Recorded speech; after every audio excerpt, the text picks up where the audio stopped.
Hello my friends, welcome to Fire and Steel. It's time for a knife review again. And it's the Tops Punisher. M4X Punisher actually. Yeah, it's a 13.5 inch blade, knife with a 8.5 inch blade cutting edge. It weighs about 2 pounds. The thickness is 1/4 of an inch. It's very, very thick. It's a big chunk of metal. Yeah, it's a girder. Yeah, it's really massive. It's a 1095 carbon steel with some tactical gray traction coating or something. It's designed by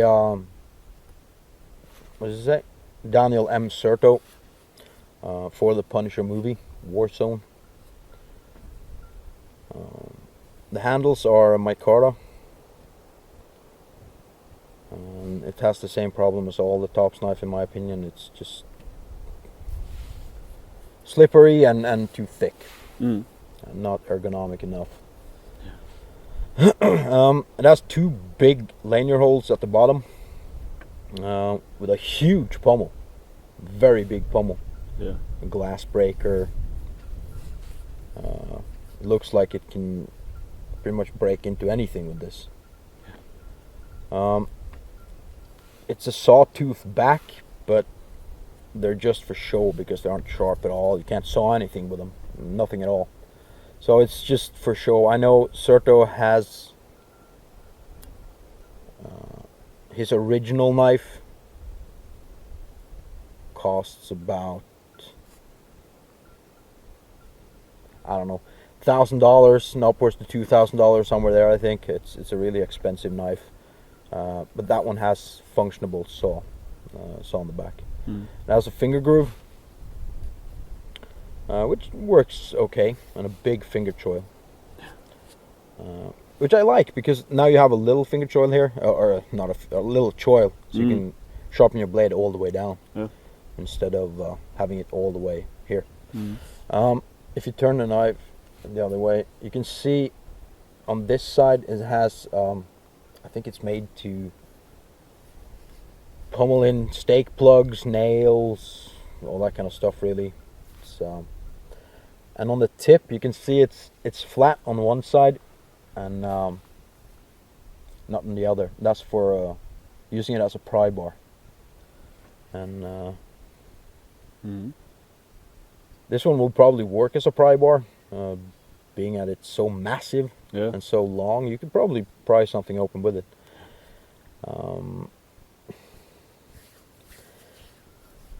The knife is huge. It's very heavy. Yeah.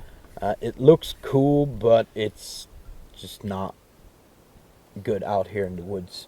No, my initial thought when I held this knife is that it looks like a fucking badass. Yeah. It looks awesome. It's like it's coming right out of a movie, and it does. Yeah. But in use, it is a pain in my pinky. Yeah. It's. We can start with the handles first, though. They're too short. I mean, this is not enough to grip on. It's not comfortable. Your hand is gonna.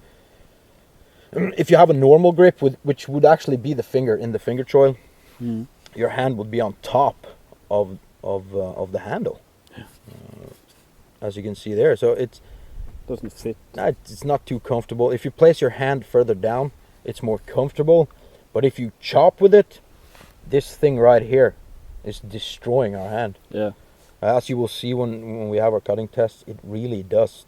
You have to change grip every time. And not because it's slippery, just because it's painful. Yeah. It's actually painful to chop with this knife. And I think maybe grind it down, because I don't know why there is probably to fit your finger more, but it works against its purpose. Gloves would be recommended for this knife.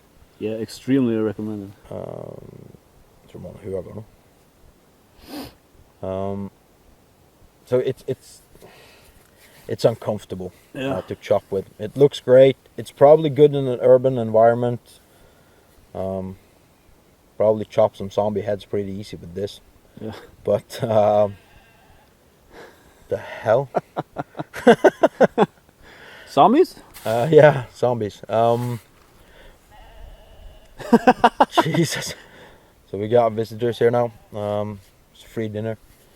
But chopping in wood over longer periods of time, no. It cannot be recommended out in the woods. No. We cannot recommend it for that. I can recommend it for a collector because it looks pretty cool. It works. I mean, it's so heavy, so it's gonna chop down the tree. It's not a problem, but it's uncomfortable. So use gloves at least if you're gonna use this knife in the woods or an urban environment. In an urban situation as well, you should use gloves. But it's mostly for show. Yeah, I would say it's mostly for show. Yeah. It's a collector's item. Yeah, I would say so as well. So yeah, tops again. Please do something about your micarta handles. I don't think they're good enough. Sheath. My God, these sheaths from Tops, without having to repeat myself. Yeah, it's a ballistic nylon sheath with straps, Velcro straps. It has a molly webbing in the back to put it on a backpack or battle vest or whatever. A pretty big belt loop, which they always have, which is good. I like that. I do. And some paracord solutions for holes here and at the bottom. You get a tiny bit of paracord width. But again, the knife only goes down into the sheath one way because of their plastic inserts. And when you strap it down, it rattles, and it rattles a lot. And it's so heavy that you can strap it on tight,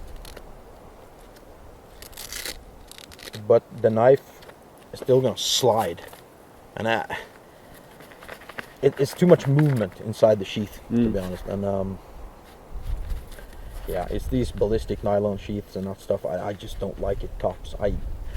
This knife retails for everything from between $170 to $270. It's $270 on Tops homepage.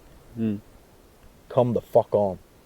You have to give a better sheath for that amount of money. This thing feels cheap. Yeah.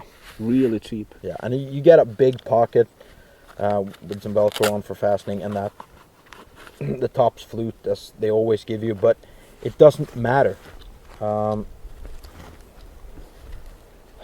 I like Tops knives, actually. I do. But these sheaths are horrible. I hate them. I actually do. They're not good. And yeah. I don't know if there's too much more to say about this knife. I like it. I really like the look. It works because it's so heavy. And it is sharp. Right out of the box, it's very sharp. But in the woods, you take a different knife. Yeah, you'll take a different knife, definitely. Yeah. Simply because it has solutions that doesn't fit in the woods. It's too heavy. I like heavy blades. It's not that, but it's just too heavy. Its balance point, it's right above the finger choil, so it's a chopper. It's definitely a chopper, but it's too uncomfortable to chop with. And yeah. So Tops, again, fix your sheets. And yeah. That's all we had? Yeah. For the Tops M4X Punisher. Yeah. See you next time. See you.